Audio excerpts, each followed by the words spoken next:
Hello everyone, welcome to the YouTube channel of SPC. आज हम लोग पढ़ेंगे नीट फिजिक्स में आए हुए प्रीवियस ईयर्स के क्वेश्चंस। तो हम लोग वर्क एनर्जी पावर चैप्टर को देखेंगे। देख रहे हैं क्या, 2019 का क्वेश्चन है, body A of mass 4m is moving with speed u and collides with another body b of mass 2m। किस पे है? At rest the collision is head on and elastic. इस पे ध्यान देना है, एंड क्या है? Elastic.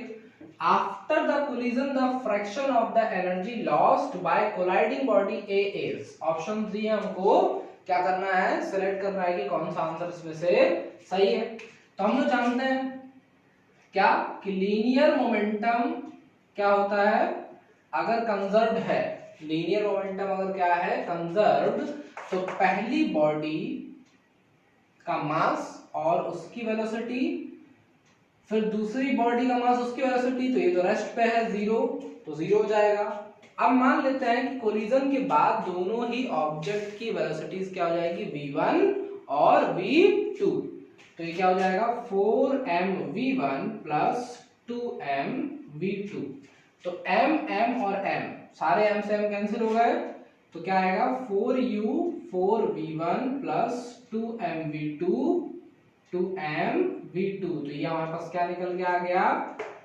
2u minus v1 equals to v2। इसको हम लोग मान लेते हैं इक्वेशन नंबर 1। अब हम लोग आगे देखेंगे। हम लोग जानते हैं कि काइनेटिक एनर्जी भी क्या होती है? कंजर्व होती है किसमें? इलास्टिक कोलिजन में। ठीक है। अब जब काइनेटिक एनर्जी कंजर्व होगी तो इसका मतलब पहले ऑब्जेक्ट की काइनेटिक एनर्जी क्या होगी? 1/2 4m इंटू वेलोसिटी का स्क्वायर, फिर आफ्टर कोलिजन 1/2 4m v1 का स्क्वायर प्लस 1/2 2m v2 का स्क्वायर। जैसे ही हम लोग इसको सिंप्लीफाई करेंगे तो हमारा क्या बन के आएगा? हमारा सिंप्लीफाई बन के आएगा 2u स्क्वायर माइनस v1 का स्क्वायर इक्वल्स टू v2 का स्क्वायर। ठीक। अब देख रहे हैं कि v2 तो यहाँ पे आ चुका है, इस v2 की वैल्यू को यहाँ पे क्या करेंगे? पुट करेंगे। तो क्या आएगा? 2u square v1 square, v2 की जगह इसको रखा तो 2u माइनस v1 का क्या आएगा? Whole square. ठीक है। क्या आ जाएगा? ये इसका होल स्क्वायर आ जाएगा। और जब हम लोग इसको सिंप्लीफाई करेंगे तो हमारा क्या आएगा? u equals to 3v1। u equals to क्या आएगा? 3v1। अब हमें निकालना क्या है? हमें निकालना है एनर्जी लॉस्ट। ठीक है। तो क्या निकालेंगे? एनर्जी लॉस्ट का फ्रैक्शन क्या आएगा? Fraction of energy lost ki minus kf upon ki। तो ki माने kinetic energy initial. Kinetic energy initial क्या होगी? 1/2 4m u का स्क्वायर माइनस 1/2 4m v1 का स्क्वायर अपॉन 1/2 4m u का स्क्वायर। तो हम लोग देख रहे हैं कि 1/2 4m पूरे में है, कॉमन लेके क्या हो जाएगा? कैंसिल हो जाएगा। तो हमारे पास क्या बच के आएगा? हमारे पास आएगा, जब इसको हम लोग सिंप्लीफाई करेंगे तो हमारा आंसर इसमें क्या आएगा? आंसर निकालने के लिए पहले इसको थोड़ा सिंप्लीफाई करिए। ये कटा, ये कटा, ये कटा, इसको लिखते हैं यहाँ पे ऊपर। तो क्या आया? u का स्क्वायर माइनस v1 का स्क्वायर अपॉन u का स्क्वायर। ठीक है भाई। u किसके बराबर है? 3v1। ठीक है। u किसके बराबर है हमारा? 3v1 के। तो रखो 3 का स्क्वायर 9 v1 का स्क्वायर माइनस v1 का स्क्वायर अपॉन 9 v1 का स्क्वायर। तो आंसर क्या आ गया हमारा? 8/9। तो इसका मतलब क्या हो गया? ऑप्शन कौन सा सही हो गया? सी। ऑप्शन सी क्या है हमारा? करेक्ट आंसर है। ठीक है। अब नेक्स्ट क्वेश्चन देखते हैं 2019 का। तो नेक्स्ट क्वेश्चन हमारा है, a force F 20 plus 10y acts on a particle in a y direction where F is in Newton and y is in मीटर। फाइंड करना है हमको work done by F from y equals to 0 to y equals to 1 मीटर। ठीक है, हम लोग जानते हैं क्या कि वर्क बराबर क्या होता है, एफ डी वाई किसके साथ, इंटीग्रल के साथ। तो यहाँ पे कहां से कहां जाना है, 0 से 1, तो इसका मतलब क्या होगा 0 से 1, f की वैल्यू क्या है 20 प्लस 10y dy। इसको सॉल्व करेंगे, 20 का इंटीग्रेशन क्या आएगा 20y प्लस 10y का क्या आएगा 10y स्क्वायर बाई 2। इस पे क्या पुट करेंगे आप, लिमिट 0 से 1। अब 0 से 1 जब लिमिट पुट करेंगे तो क्या आएगा 20 इंटू 1 20 प्लस ये 2 से 10 कटा 5 टाइम्स y की जगह 1 रखा, 1 का स्क्वायर 1 तो 5 और 0 रखने पे सब कुछ क्या आएगा 0, तो ये क्या हो गया 25 जूल। तो आंसर क्या सही है, ऑप्शन डी। ठीक है, नेक्स्ट क्वेश्चन कह रहा है अ मास m is attached to a thin wire and whirled in a vertical circle. The wire is most likely to break when। एक वायर में मास m को लगा के क्या किया जा रहा है, वर्टिकल सर्कल में घुमा रहे हैं। वर्टिकल सर्कल माने इस तरीके से। ठीक है, कब टूटेगा वायर पूछ रहा है, जबकि ऑप्शन ए बोला है inclined at an angle of 60 degree from the vertical. दूसरा क्या बोल रहा है, the mass is at the highest point, the wire is horizontal, the mass is at the lowest point. तो इसका आंसर क्या होगा, the mass is at the lowest point. कभी भी वर्टिकल सर्कल में मोशन होगा तो टेंशन वायर में किस जगह सबसे ज्यादा होगा, जब मास कहाँ होगा, नीचे। क्योंकि जब वायर ऊपर होगा, मास ऊपर होगा, तब तो वो क्या करेगा, ग्रेविटी से नीचे आएगा, तो टेंशन वहां क्या रहेगा, कम।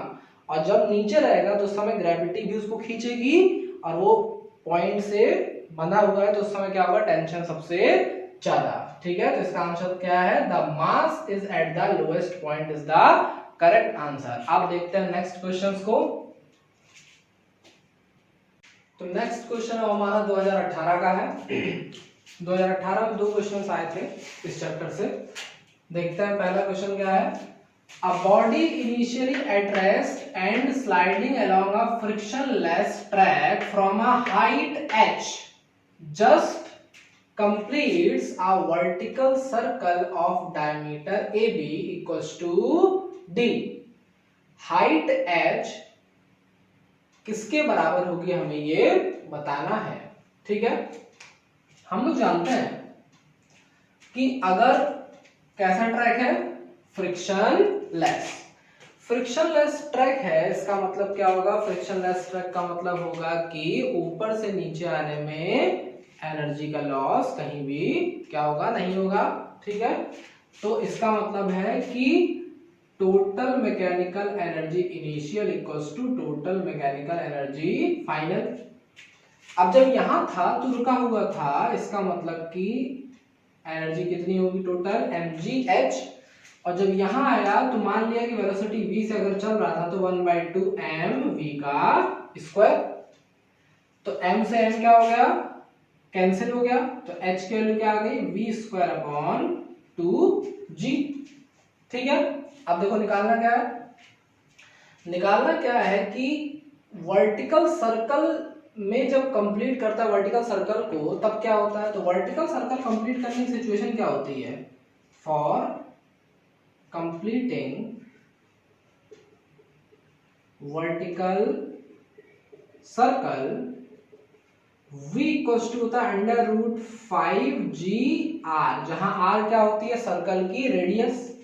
अब ये v की वैल्यू क्या करेंगे हम लोग यहाँ पे पुट करेंगे, तो h इक्वल्स टू क्या होगा 5gr अपॉन 2g, g से g कट गया तो 5r अपॉन 2। अब r रेडियस और d क्या है, डायमीटर। तो रेडियस और डायमीटर में क्या रिलेशन होता है हमारा, रेडियस और डायमीटर में हमारा रिलेशन होता है d बराबर 2r। तो इसीलिए जब यहाँ पर रखेंगे d इक्वल्स टू 2r माने r बराबर d/2, तो हमारा आंसर क्या आएगा, h इक्वल्स टू 5d/2। 4। इसका मतलब कौन सा ऑप्शन सही है हमारा? डी ऑप्शन क्या है हमारा करेक्ट। ठीक है, नेक्स्ट क्वेश्चन है a moving block of mass m collides with another stationary block having mass 4m। एक का मास m है, दूसरे का मास क्या है? 4m है। The lighter block comes to rest, रुक जाता है after collision. When the initial velocity of lighter block is v, then coefficient of restitution will be, क्या होगा ये हम लोगों को बताना है। तो हम लोग जानते हैं कि जब कोलिजन होता है तो उस समय क्या होता है? लीनियर मोमेंटम कंजर्व होता है। तो लीनियर मोमेंटम अगर कंजर्व है तो इस बॉडी का मास क्या है? m, और लाइटर बॉडी की वेलोसिटी क्या दी है? v। तो m और 4m में लाइटर कौन होगा? m होगा। इसी का मतलब कि ये क्या है? इसकी वेलोसिटी है, तो mv। और इनिशियली ये किस पे था? 4m किस पे था? स्टेशनरी। स्टेशनरी का मतलब रेस्ट पे था, तो इसकी वेलोसिटी क्या होगी? 0। अब आफ्टर कोलिजन क्या होगा? आफ्टर कोलिजन क्या बोल रहा है? The lighter block comes to rest, माने स्मॉल m अब किस पे आ गया? 0 पे आ गया। इसका मतलब कौन मूवमेंट में है? 4m। तो मान लिया कि 4m की वेलोसिटी क्या है? कुछ v डैश मान लो, तो यहां से v डैश की वैल्यू क्या आ गई? v/4। अब हम लोग को निकालना क्या है? e। e क्या होता है? e होता है हमारा ratio of velocity of separation divide by relative velocity of approach. Relative velocity of separation upon relative velocity of approach. तो रिलेटिव वेलोसिटी ऑफ सेपरेशन हमारी कितनी है? v डैश, और रिलेटिव वेलोसिटी ऑफ अप्रोच क्या है यहाँ पे? v। तो v डैश की वैल्यू क्या है? v/4, और ये क्या है? v। v से v कैंसिल हुआ, क्या बचा? 1/4। इसका मतलब वैल्यू क्या आ गई? 0.25। तो इसका मतलब कौन सा ऑप्शन सही है? ऑप्शन बी हमारा क्या है? करेक्ट है। ठीक है, नेक्स्ट क्वेश्चन देखते हैं अब। तो नेक्स्ट क्वेश्चन हमारा 2017 का है। Consider a drop of rain water having mass 1 gram. Mass कितना है इसका? 1 gram. Falling from a height of 1 kilometre. Falling from a height of 1 kilometre, it hits the ground with a speed of 50 metre per second. g की value हमको लेनी है 10 metre per second, और निकालना क्या है? The work done by the gravitational force and by the resistive force. ठीक है, हम लोग जानते हैं कि ग्रेविटेशनल फोर्स क्या होता है? mgh। m कितना दिया है? 1 ग्राम। 1 ग्राम का मतलब 10⁻³ किलोग्राम। g की वैल्यू कितनी दी हमको? 10, और h कितना दिया? 1 किलोमीटर माने 1000 मीटर। तो 10⁻³ 10⁻³ कैंसिल होगा, कितना आ गया? 10 जूल। ठीक है, अब देखना है कि ऑप्शन में 10 जूल कहाँ कहाँ है। तो केवल एक ही में है, तो सीधे भी ऑप्शन डायरेक्ट लगाया जा सकता है। फिर भी मान लीजिए कि किसी और में भी +10 जूल होता, तो रेजिस्टिव फोर्स कैसे निकालेंगे? हम लोग जानते हैं कि कोई बॉडी अगर फॉल कर रही है ऊपर से नीचे, तो ऊपर से नीचे आते समय ग्रेविटेशनल फोर्स लग रहा है, और क्या लग रहा है? एयर का रेजिस्टिव फोर्स लग रहा है। तो Wg प्लस WR, R मतलब रेजिस्टिव फोर्स, ये किसके बराबर होगा? ये बराबर होगा change in kinetic energy of the object. तो यहाँ पे हमारा ऑब्जेक्ट क्या है? रेन वाटर की ड्रॉप। अब जब ये ऊपर से गिरी तो यहाँ पे शुरुआत में इसकी वेलोसिटी क्या थी? 0, और नीचे आते आते वेलोसिटी क्या हो गई? मान लिया कि v। तो इसकी चेंज इन काइनेटिक एनर्जी क्या होगी? ½ mv²। तो Wg की वैल्यू हम निकाल चुके हैं, कितनी आई है? 10 जूल। WR हम लोग निकालने जा रहे हैं। 1/2 m की वैल्यू 10⁻³ और v कितना है? 50 का क्या करना है? स्क्वायर, तो 2500। ठीक, अब इसको सॉल्व करेंगे। जब इसको सॉल्व करेंगे तो आंसर क्या आएगा? -8.75 जूल। तो हमारा ऑप्शन कौन सा सही है? सी। तो इस वीडियो में हम लोगों ने 2019, 2018 और 2017 में आए हुए नीट फिजिक्स के क्वेश्चंस को सॉल्व कर लिया है।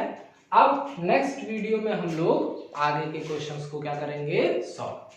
ठीक है, ओके, थैंक यू।